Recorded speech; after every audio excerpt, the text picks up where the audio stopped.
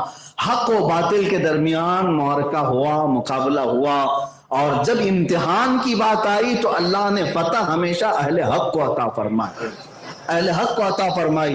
اب حضرت سرکار غریب نواز رضی اللہ تعالیٰ عنہ باہر تو آئے، ایک سوال تو بنتا ہے، ایک سوال تو یہ بنتا ہے کہ آپ اللہ کے ولی تھے، کوئی یہ کہتا ہے، اگر کوئی یہ کہے آپ اللہ کے ولی تھے، فنا پھر رسول تھے، عطائے رسول تھے، آپ گئے آگ میں اور اللہ نے آگ کی تاثیر کو ختم کیا اور نہیں جلایا، واپس آ گئے، لیکن بچہ جو گود میں تھا وہ تو پنڈت کا تھا، وہ بھی صحیح سلامت آیا۔ میرے عزیزو، اب یہاں پر ہم ان منکرین وسیلہ کو جواب دیتے ہیں جو کہتے ہیں وسیلہ نہیں لینا چاہیے۔ ظالموں، یہاں بتانا یہی مقصود ہے کہ بچہ چاہے کسی کا ہو، یہ دیکھو کہ دامن کس کا لگا ہوا ہے۔ غریب نواز کی گود سے اگر کسی اور کا بچہ بھی لگ جائے تب بھی اللہ تعالیٰ اسے آگ سے محفوظ کرتا ہے۔ یہی تو ہمارا عقیدہ اہل سنت و جماعت کا، اور اسی بنیاد پر ہم بزرگوں سے قریب ہوتے ہیں اور ان کے درباروں سے وابستہ اسی لیے ہوتے ہیں۔ ہم نکمے صحیح، لیکن ہمارے سرکار، ان کے ہمارے آقا یہ بڑے بلند مقامات والے ہیں۔ اعلیٰ حضرت نے بھی تو ہی فرمایا، کیسے آقاؤں کا بندہ ہوں رضا، کیسے آقاؤں کا بندہ ہوں رضا، بول بالے میری سرکاروں کے ہیں۔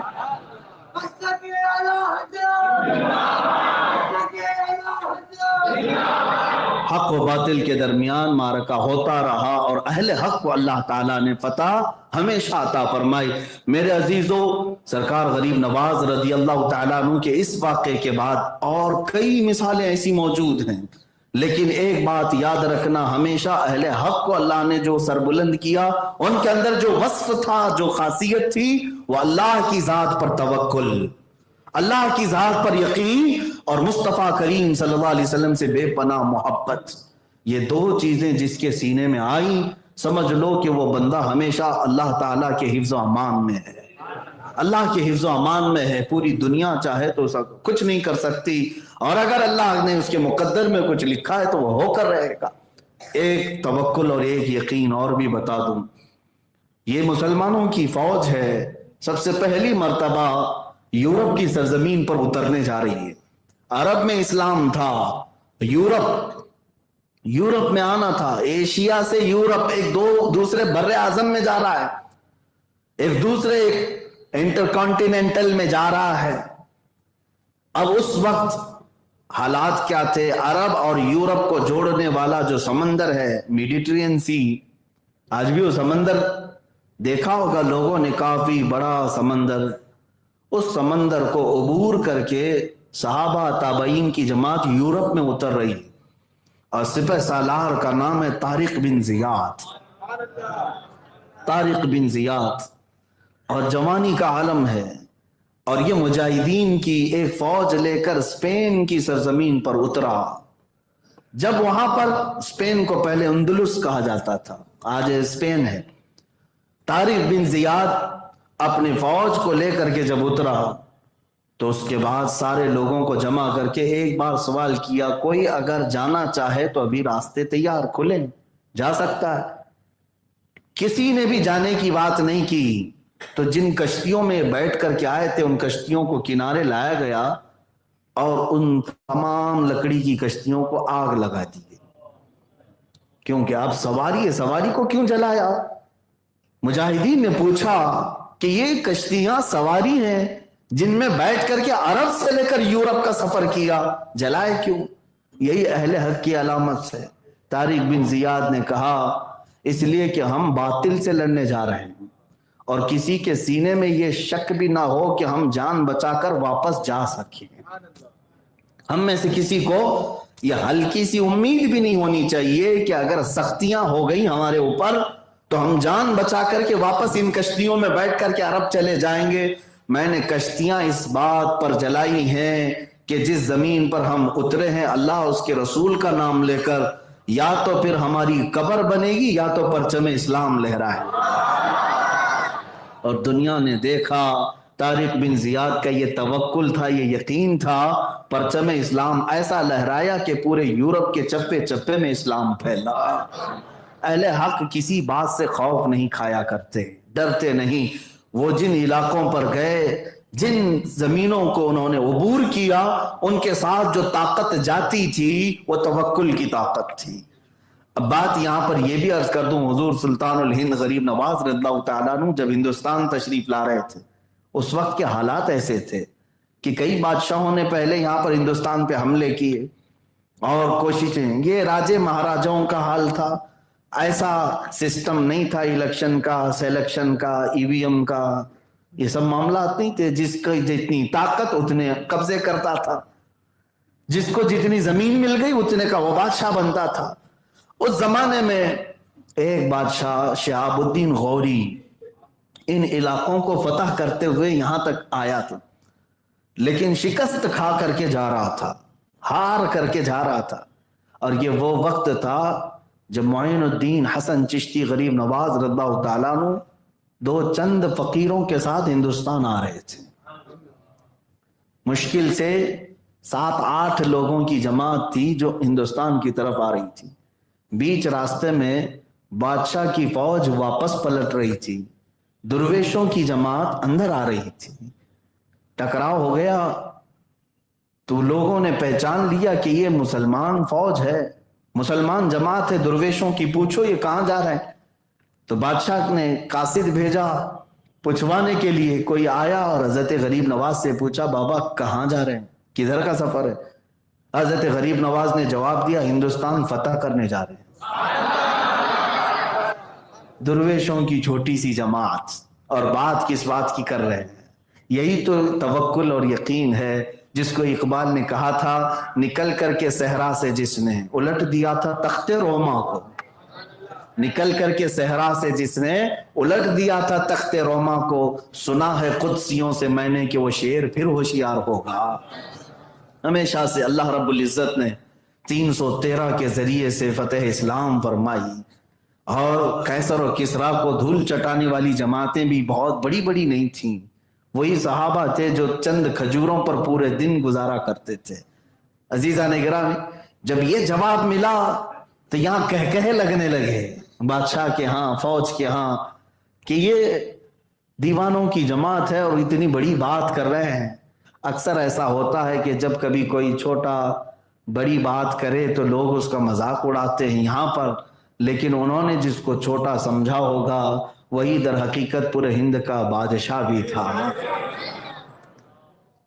اس نے کہا کہ آپ نے دیکھا ہماری فوج کو، ہمارے اتنے ہاتھی گھوڑے ساز و سامان، اتنی بڑی فوج لشکریاں، اور ہم شکست کھا کر کے آ رہے ہیں، بڑی طاقتیں وہاں پر موجود ہیں۔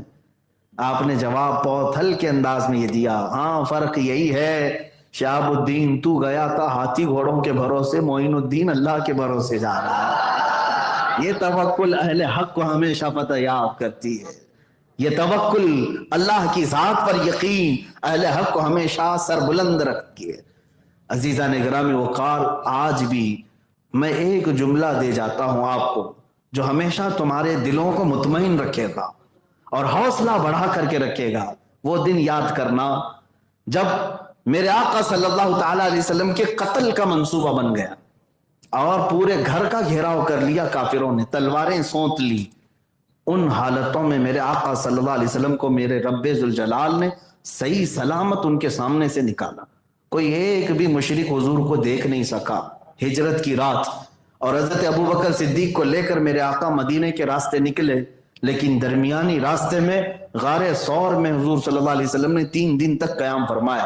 وہ پہاڑ پر اونچے ٹیلے پر ایک غار ہے جس میں 2 لوگ بیٹھ سکتے ہیں، 3 دن تک وہاں قیام ہوا۔ اب میں آپ کو جو بات بتانے جا رہا ہوں، یہ غار ثور کا واقعہ اتنا اہم ہے کہ قرآن میں ذکر ہوا، 10ویں پارے میں اس کا ذکر آ گیا۔ وہ وقت بھی آیا کہ مشرکین پوری جگہوں پر ڈھونڈنا شروع کر دیے حضور صلی اللہ علیہ وسلم اور حضرت ابوبکر کو، ہر کونے پر انہوں نے قاصد بھیج دیے، مکہ کے ہر سرحد پر کہ کس طرف گئے ہیں، اور وہ قدموں کے نشان دیکھتے دیکھتے دیکھتے غار ثور تک بھی پہنچ گئے۔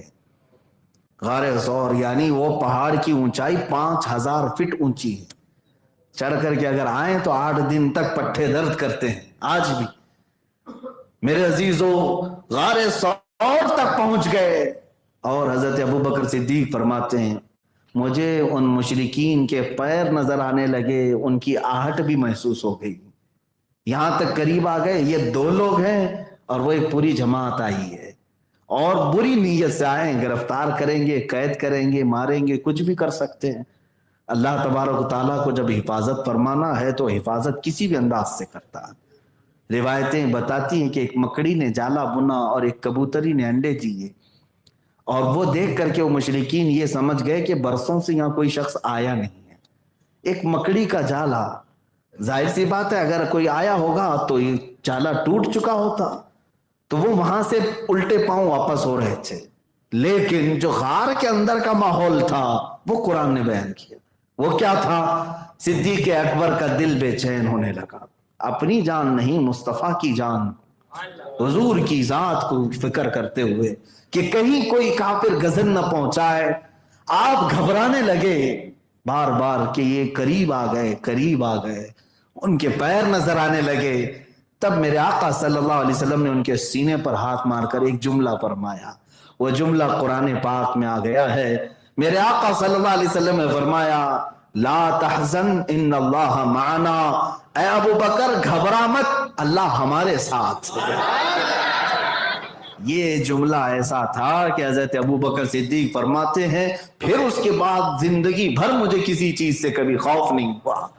مسلمانوں یہ جملہ یاد رکھو، جب کبھی کوئی آفت آئے تو یہی کہنا لا تحزن ان اللہ معنا، کوئی گھبراؤ مت۔ اپنے بچوں سے بھی یہی کہنا بچے گھبرانا مت، اللہ ہمارے ساتھ ہے۔ کس کے جو بندے اس کو اکبر کہتے ہوں صبح سے شام تک، کیا اللہ ان کے ساتھ نہیں ہے؟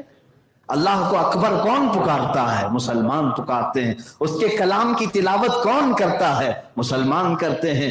اس کی عبادتیں، اس کا رکوع، اس کا سجدہ کون سی جماعت کرتی ہے؟ مسلمان کرتے ہیں۔ اس رب ذوالجلال کے احکام پر آج دنیا میں کون عمل پیرا ہے؟ یہ مسلمان ہے۔ تم خوش نصیب ہو۔ تو کیا اللہ تمہارے ساتھ نہیں ہے؟ اللہ تمہارے ساتھ ہے، لیکن کچھ مصیبتیں آتی ہیں تو یہ ہماری شامت اعمال ہے، ہمارے برے اعمال کی وجہ سے ہے، لیکن پھر بھی ہمیشہ یہ توکل رکھو اللہ ہمارے ساتھ۔ اب حضور پاک کی محبت کی بھی بات، دونوں چیزیں ساتھ میں ہونی چاہیے، اللہ کا توکل اور حضور کی محبت۔ یہی مسلمان اہل حق کے لیے وصف خاص ہے، یہ امتیاز ہے جو تمہیں فرق کرتا ہے دوسری جماعتوں سے۔ الحمدللہ جن کے دلوں کے اندر یہ 2 چیزیں ہیں، اللہ کا توکل اور رسول پاک کی محبت، وہ چہرے بھی پہچانے جاتے ہیں۔ الحمدللہ وہ چہرے بھی پہچانے جاتے ہیں، چہروں سے دیکھ کر کے بھی پتہ چلتا ہے اہل حق کی جماعت کون سی ہے۔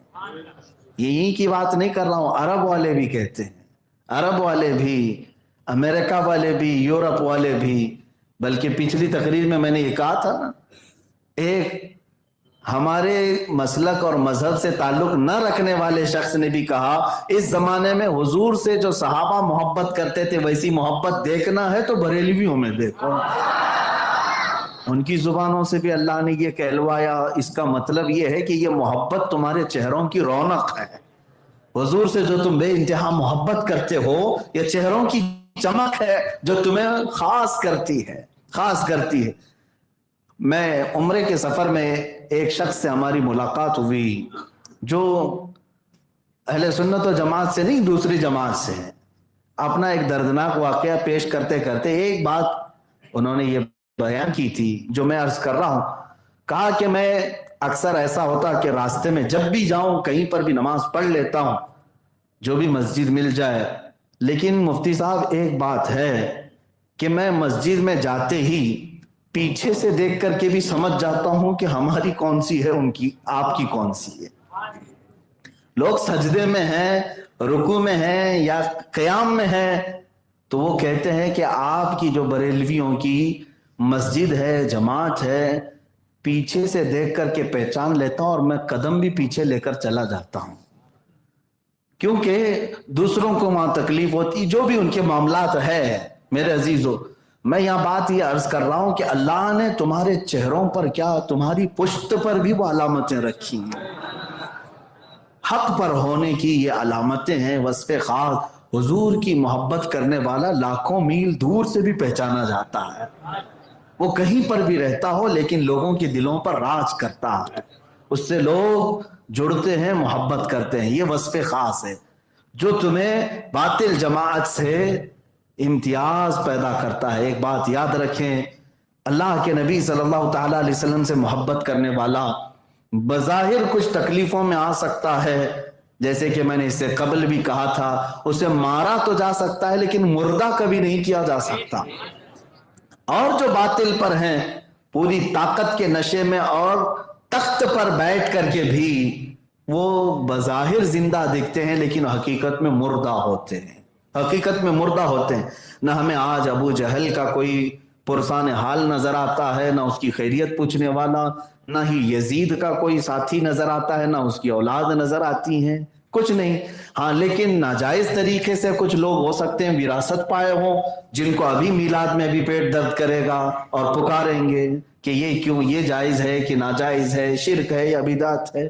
جیسے آپ لوگوں کو پتا ہے ہر سال حضور کی میلاد آنے سے پہلے کچھ لوگوں کے چہروں پر الگ سا رنگ آتا ہے۔ یہاں یہ بھی بات پتہ چلتی ہے کہ رنگ بدلنے کا طریقہ بھی الگ الگ ہے۔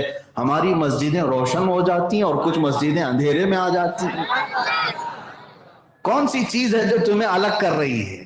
فرق کیسی چیز سے پیدا ہو رہا ہے؟ محبت مصطفیٰ ہے، میرے آقا صلی اللہ تعالیٰ علیہ وسلم کی محبت۔ بلکہ میں نے مفتی احمد یار خان نعیمی رحمۃ اللہ علیہ سے پڑھا کی ایک عبارت یہ بھی پڑھا، میاں اہل حق اور اہل باطل کی پہچان اللہ نے ایسی رکھی، صرف یہاں کے رہن سہن میں نہیں بلکہ جنازے بھی فرق پیدا کرتے ہیں، جنازوں میں بھی فرق ہوتا ہے۔ ایک جنازہ جاتا ہے خوب پھول پہن کر کے جاتا ہے، خوب خوشبوؤں میں معطر ہو کر کے جاتا ہے، اور بعض جنازے وہ بھی ہوتے ہیں جن کی سڑن سے کوئی قریب بھی نہیں جاتا۔ اور یہاں الحمدللہ جب کوئی ہمارا جنازہ نکلتا ہے تو ایسا لگتا ہے کہ وہ دولہا بن کر کے جا رہا ہے، اور اس پر لوگ ہزاروں طریقے سے سلام بھی پڑھ رہے ہیں، درودوں کی ڈالیاں بھی نچھاور میرے آقا کی بارگاہ میں، اور اسے عزتوں کے ساتھ اتارا جاتا ہے۔ کس یقین کے ساتھ؟ بعض لوگ جنازہ لے کر بھاگتے ہیں اور ایسے دفن کر کے آتے ہیں کسی کو خبر بھی نہ ہو، پتہ بھی نہ چلے۔ نہیں، ہمارے ہاں تو الحمدللہ خوب اعلان کے ساتھ، مجرم تھا تو بھی، گنہگار تھا تو بھی، بہت سارے اس کے اندر خطائیں تھی تب بھی اسے سجاتے ہیں، سنوارتے ہیں، اچھے انداز سے لے جا کر کے دفناتے ہیں۔ کیوں؟ اس لیے کہ ہمارا یقین یہ ہوتا ہے کہ آج مصطفیٰ کے دیدار کے لیے جا رہا ہے، میرے آقا صلی اللہ تعالیٰ علیہ وسلم کی زیارت کے لیے جا رہا ہے۔ وہاں پہنچے گا تو اس کا چہرہ تو صاف ہو، اس کے لباس تو اچھے ہوں، اس کو سجایا جائے، یہ ہمارا اعتقاد ہے۔ جیسے کہ شاعر نے کہا تھا، اب تو پائے ناز سے اے فرشتوں کیوں اٹھوں، مر کے پہنچا ہوں یہاں اس دل ربا کے واسطے۔ اب یہاں پر بات میں اپنی گفتگو کو سمیٹتا ہوں، زیادہ دیر آپ کو نہیں تھکاؤں گا۔ حق و باطل کے درمیان جو وصف خاص ہے جو تمہیں ممتاز کرتا ہے وہ دو چیزیں ہیں، ایک اللہ کی ذات پر توکل اور دوسرے میرے مصطفیٰ کی ذات سے بے پناہ محبت۔ اب میں آپ کو بتاتا ہوں، یہ دو چیزیں جب آتی ہیں تو سارا خوف بھی نکالتی ہیں، ہر ڈر نکالتی ہیں، ہر خوف نکالتی ہیں۔ موسیٰ علیہ الصلوۃ والتسلیم کے ساتھ بظاہر کوئی فوج نہیں تھی لیکن فرعون کی آنکھوں میں آنکھیں ڈال کر بات کرتے تھے۔ ہاں، بڑی بڑی طاقتوں کے ساتھ یہ مقابلہ کرتے، بات بھی کرتے۔ حضور صلی اللہ علیہ وسلم جب اپنے کسی صحابی کو قاصد بنا کر بھیجتے، وہ بڑے بڑے بادشاہوں کے درباروں میں جاتے اکیلے، اور بادشاہ سے ڈائریکٹ کیا بات کرتے؟ آپ دیکھیں حضرت مصعب بن عمیر حضور کے سفیر ہیں، ترجمان ہیں، ایمبیسیڈر ہیں، حضور کا خط لے کر کے بادشاہ کے بھرے محل میں جاتے اور قرآن کی دو چار آیتیں پڑھ کر سناتے، اور اس کے بعد سیدھے بادشاہ سے کہتے، اے بادشاہ تیری رعایا بڑی ہے، سلطنت بڑی ہے، میں تجھے دعوت دیتا ہوں اسلام قبول کر لے۔ ایک قاصد، ایک صحابی یا دو صحابہ جاتے اور کس سے بات کرتے؟ بادشاہ، وہ وزیروں کے بیچ بیٹھا ہے، سپاہیوں کے بیچ بیٹھا ہے، لیکن اہل حق کبھی کسی سے ڈرتے نہیں۔ شاعر نے کہا ہے کہ اہل حق کبھی کسی سے مات کھا سکتے نہیں، سر کٹا سکتے ہیں لیکن سر جھکا سکتے نہیں۔ یہی وصف ہے اہل حق کا۔ میں جو آخری بات عرض کرتا ہوں وہ یہ ہے، بڑی دل نشین بات ہے، دل میں بیٹھنے والی بات ہے، اور ہم سنیوں کے لیے جان میں جان پیدا کرنے والی بات ہے، ایمان میں جلا بخشنے والی بات ہے۔ جو چیز ہے توجہ سے سنیں، جو چیز ہمارے لیے یہاں بھی ضروری ہے وہاں بھی ضروری ہے۔ حضرت عمر فاروق رضی اللہ تعالیٰ عنہ حضور صلی اللہ علیہ وسلم کی مجلس میں بیٹھے ہیں، حضور پاک صلی اللہ تعالیٰ علیہ وسلم قبر کا تذکرہ فرما رہے تھے۔ کس چیز کا تذکرہ فرما رہے؟ ہاں، حدیث پاک میں حضور نے فرمایا سارے صحابہ سے کہ تمہیں پتا ہے جب ایک میت کو قبر میں رکھا جائے تم اس کی تختیاں بند کر کے چلے جاتے ہو تو اللہ کے 2 فرشتے آتے ہیں، حضور فرماتے ہیں کالے چہرے والے، نیلی آنکھوں والے اور سخت قسم کے ناخن اور ان کے دانت بڑے بڑے، ان کی صفات حضور بیان کر رہے تھے، نہایت ڈراؤنی شکل کے ہوں گے، اور وہ آ کر کے ہر میت سے سوال کریں گے۔ حضور پاک صلی اللہ علیہ وسلم سوالات بتا رہے تھے اور فرما رہے تھے کہ قبر کی سختیاں بہت ہیں، اور وہ سخت قسم کے فرشتے کسی پر رحم نہیں کریں گے، سختی سے سوال کریں گے۔ صحابہ کو یہ باتیں ہو گئیں۔ اس کے بعد حضور پاک صلی اللہ علیہ وسلم نے حضرت عمر سے پوچھا، اے عمر، جب یہ 2 فرشتے آئیں گے، عینانی ازرقانی، نیلی آنکھوں والے، کالے چہرے والے، تب تم کیا کرو گے؟ تم کیا کہو گے؟ کیا کرو گے؟ توجہ، حضرت عمر فاروق عرض کرتے یا رسول اللہ صلی اللہ علیہ وسلم، آپ کی بارگاہ میں ایک عریضہ یہ ہے، آج جو میں آپ سے محبت کرتا ہوں، کیا میرے مرنے کے بعد قبر میں یہ محبت باقی رہے گی؟ میں جو آج آپ سے محبت کرتا ہوں یہی محبت قبر میں بھی باقی رہے گی؟ رسول پاک صلی اللہ علیہ وسلم نے ارشاد فرمایا، اے عمر، دنیا کی محبتیں ختم ہوگی، میری محبت حشر میں بھی باقی رہے گی، حشر میں بھی باقی رہے گی، قبر میں بھی باقی رہے گی۔ جب میرے آقا نے یہ فرمایا کہ یہ محبت باقی رہے گی جو حضور سے کرتا ہے، حضرت عمر خوش ہوتے ہیں اور کہتے ہیں یا رسول اللہ، تب تو ان فرشتوں سے نپٹنا میرے اوپر چھوڑ دیں۔ ڈرتا نہیں، مومن صالح اور محب رسول، حضور سے محبت کرنے والا کسی سے خوف نہیں کھاتا۔ ہاں، حضرت عمر نے کہا یا رسول اللہ میرے اوپر چھوڑ دے، میں دیکھ لوں گا کیا کرنا ہے ان کے ساتھ۔ اب بات یہاں پر ختم نہیں ہوتی، اس واقعے کو لکھا ہے جن روایتوں میں حضرت عمر کا انتقال ہوا، دفنائے بھی گئے، اور کئی دنوں کے بعد ان کے بیٹے حضرت عبداللہ خواب میں دیکھتے ہیں اپنے والد کو، اور وہ روایت نقل کرتے ہیں۔ حضرت عبداللہ کہتے ہیں مجھے وہ مجلس یاد تھی جس میں حضور سے حضرت عمر نے یوں کہا تھا، میں نے اپنے بابا جان سے پوچھا، ابا جان آپ کو قبر میں رکھنے کے بعد کیا ہوا؟ کیا وہ فرشتے آئے تھے جو نیلی آنکھوں والے، کالے چہرے والے، سوالات سختی سے کرنے والے؟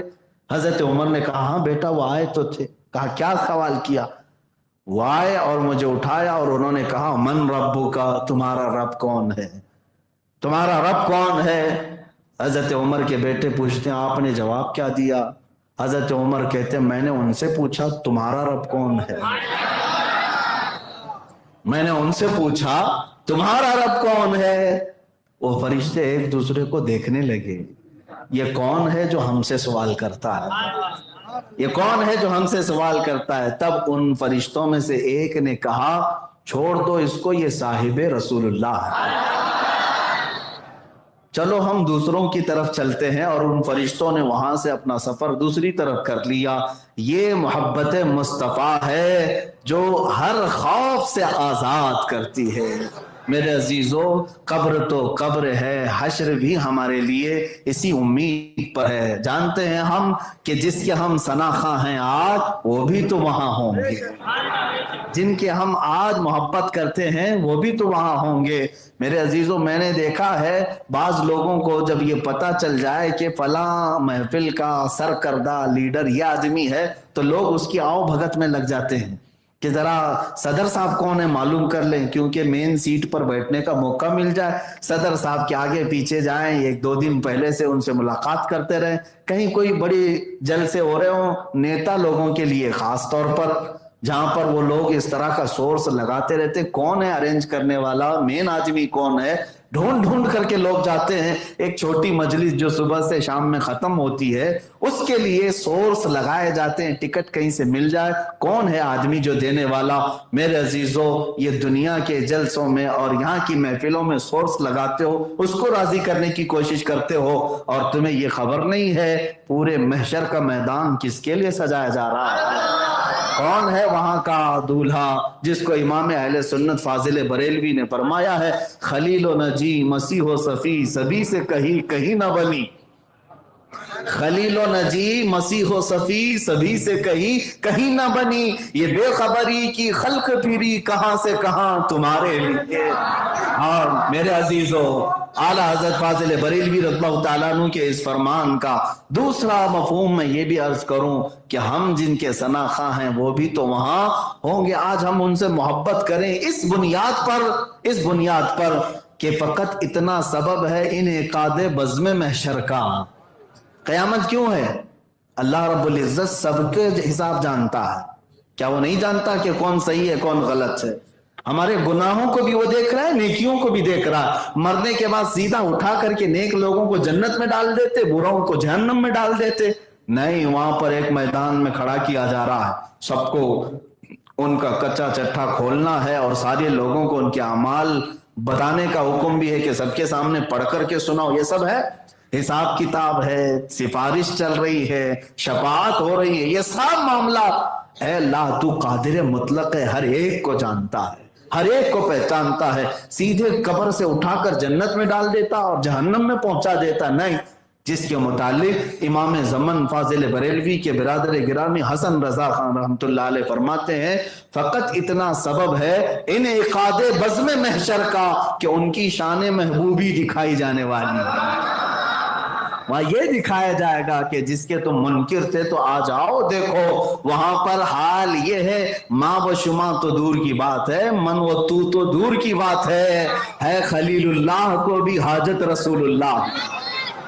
وہاں تو حال یہ ہے, صفی اللہ کو بھی حاجت رسول اللہ کی, وہاں نجی اللہ کو بھی حاجت رسول اللہ کی, وہاں روح اللہ کو بھی حاجت رسول اللہ کی, وہاں پر صفی اللہ, صدیق اللہ, خلیفت اللہ, سب کو اگر حاجت ہے تو کس کی؟ رسول اللہ کی. یہ اللہ کی بارگاہ میں بڑا مقام رکھتے. میرے عزیزو, دو چیزیں میں نے آپ کے سامنے رکھی ہیں, ایک اللہ کی ذات پر توکل اور دوسرا میرے مصطفیٰ سے کمال کی محبت. جب تک یہ دو چیزیں تمہارے اندر نہیں آتی ڈر اور خوف بھی سمایا رہے گا, اور یہ دو چیزیں جس کے سینے میں آ گئی تو پھر وہ ببانگے دوہل کہے گا, وہ پورے دنیا کو یہ کہے گا. اب اس کی قیمت لگانے والا بھی کوئی نہیں ہوگا اور اسے خریدنے والا بھی کوئی نہیں ہوگا, اس لیے کہ وہ بات کرے گا تو طوفانوں کو چیرنے کی بات کرے گا, وہ زمینوں کو فتح کرنے کی بات کرے گا, وہ آسمانوں پر پرچم لہرانے کی بات کرے گا. وہ غلام مصطفیٰ یقین سے بھرا ہوگا تب ہی وہ اتنی بڑی بات کرے گا. اور ہلکی پھلکی باتیں جس کے سینے میں ہو, ہاں ہمارے نبی تو ہیں, معاذ اللہ کوئی یہ کہے کہ بڑے بھائی کی طرح ہے, نعوذ باللہ, وہ لوگ تو ایسے ہی رہیں گے سڑتے ہوئے کہ ان کو یہ لگے گا ارے ابھی کوئی مار نہ دے, کوئی ختم نہ کر دے, اور ہم امن کی بات کرتے ہیں, ہم فساد نہیں کرتے, انہی چیزوں میں رہ جائیں گے. لیکن جو محبت رسول میں فنا ہو اور میرے مصطفیٰ کے بارے میں یوں کہے بخدا خدا کا یہی ہے در, جو رسول پاک کے لیے یہ کہتا ہو بخدا خدا کا یہی ہے در, نہیں اور کوئی مفر مکر, جو وہاں سے ہو یہی آ کے ہو, جو یہاں نہیں تو وہاں نہیں. حضور پاک صلی اللہ تعالیٰ علیہ وسلم کے لیے جو اتنا یقین رکھتا ہو تب پھر وہ کسی بات سے خوف نہیں کرتا. ہم نے دیکھا ہے شہزادہ اعلیٰ حضرت مفتی اعظم ہند رضی اللہ تعالیٰ عنہ, ان کا اپنے بریلی شریف میں بیٹھ کر کے حکومت وقت سے فیصلے کے طور پر فتویٰ یوں جاری کرنا, پوری حکومت ایک طرف نس بندی کا معاملہ آیا ہے لیکن اعلیٰ حضرت کا شہزادہ ایک طرف, اور فتویٰ نہ بدلا تھا نہ بدلے گا, آج تک اسی فتوے پر قائم بھی ہے. اہل حق کبھی کسی سے خوف نہیں کھاتے, آپ سب کے دلوں کے اندر بھی خوف نہیں ہونی چاہیے. اگر آپ اہل حق ہیں اور باطل سے کبھی نہ گھبراؤ نہ ڈرو. ایک بات یاد رکھنا، طاقت اور قوت کو دیکھ کر کبھی تمہاری آنکھیں نہ چندیا جائیں، پریشان نہ ہو جائیں. بعض لوگ محفلوں میں بیٹھ کر کے کہتے ہیں ارے نہیں میاں ان کے پاس بہت بڑی طاقتیں ہیں، بہت بڑی قوتیں ہیں، ان کے پاس سارا ڈپارٹمنٹ ہے، ان کے پاس سارے ساز و سامان ہے. سب ہونے دو، سب ہونے دو. میرے عزیزو، ایمان والے کا توکل یہ ہے اللہ ہمارے ساتھ ہے.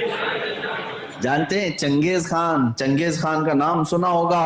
اتنا ظالم تھا، اتنا ظالم کی کھوپڑیوں سے مینار بنا دیا اور کتنے لوگوں کو قتل کرتا تھا. وہ انسانوں کا گوشت تک کھا جاتا تھا. چنگیز خان ایک مرتبہ مسلمان جماعت میں علماء کو قید کیا، اور آخری بات ہے یہ اس کی زندگی کا یہ آخری ہے. اور اس نے تقریباً 300 لوگوں کو صف میں کھڑا کیا اور اس کے بعد جلاد کو حکم دیا کہ ایک ساتھ سب کا قتل کرتے جاؤ، سب کے ہاتھ پیچھے باندھو. 3 صفیں لگی تھی. پہلی صف میں جب قتل شروع کیا جلاد نے تو ایک بڑے میاں تھے، بزرگ آدمی تھے، عمر دراز تھے، تو پہلی صف سے ہٹ کر کے دوسری صف میں چلے گئے پیچھے والی، کہ پہلی صف کاٹی جا رہی ہے دوسری صف میں آ جاتا ہوں. پہلی صف پوری قتل ہو گئی. چنگیز خان اپنے گھوڑے پر بیٹھ کر یہ تماشا دیکھ رہا تھا. دوسری صف کو جب قتل کرنے لگا جلاد تو وہ بزرگ جو بوڑھے تھے وہ تیسری صف میں چلے گئے.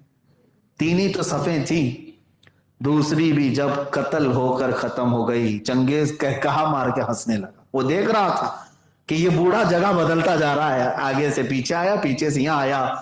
کہا مار کر کے کہا بوڑھے میاں اب تو کوئی صف نہیں، اب پیچھے کوئی اور صف نہیں، کہاں جاؤ گے؟ اس بوڑھے نے بندھے ہوئے ہاتھوں سے کہا اب بھی اللہ موجود ہے، اب بھی میرا رب ہے، اللہ ہے. تیسری صف کو جلاد قتل کرنا شروع ہی کیا تھا کہ چنگیز خان کسی چیز سے، ایک آلے سے کھیل رہا تھا گھوڑے پر بیٹھ کر. وہ اس کے ہاتھ سے جیسے نیچے گرا، وہ اٹھانے کو گیا، گھوڑا بدک گیا اور اس کا پیر گھوڑے کی پیٹھ پر پھنس گیا اور سر نیچے، اور گھوڑا بھاگتا شروع کیا. اتنا بھاگا گھوڑا سرکش ہو گیا، کسی کے قابو میں نہیں آتا. ہر پتھر سے چنگیز خان کا سر ٹکراتا رہا یہاں تک کہ سر پھٹ گیا، کھوپڑی باہر آ گئی، اور گھوڑا ہے کہ رکنے کا نام نہیں لیتا. ساری فوج پیچھے پڑ گئی. گھوڑے کو قابو میں لایا جائے. گھوڑا اس وقت قابو میں آیا جب چنگیز کی پوری کھوپڑی ختم ہو چکی تھی، اس کا دماغ نکل چکا تھا اور موت ہو چکی تھی. اور اس کے بعد جو قیدی تھے انہیں بھی چھوڑ دیا گیا، پوری بادشاہت ختم ہو گئی. اس بوڑھے میاں نے کہا میرے مولا نے دنیا کو یہ بتایا اللہ آخری وقت تک ہمارے ساتھ ہے، نہ گھبراؤ. اگر گردن پر چھری آئے تب بھی کہنا اب بھی اللہ ہے. پھانسی کا پھندا لگے اس وقت بھی کہنا اب بھی اللہ ہے. ابھی تمہارے ساتھ کچھ ہوا تھوڑی نہ ہے، کچھ نہیں ہوا، تو اتنا گھبرانا اور خوف کیوں کرنا؟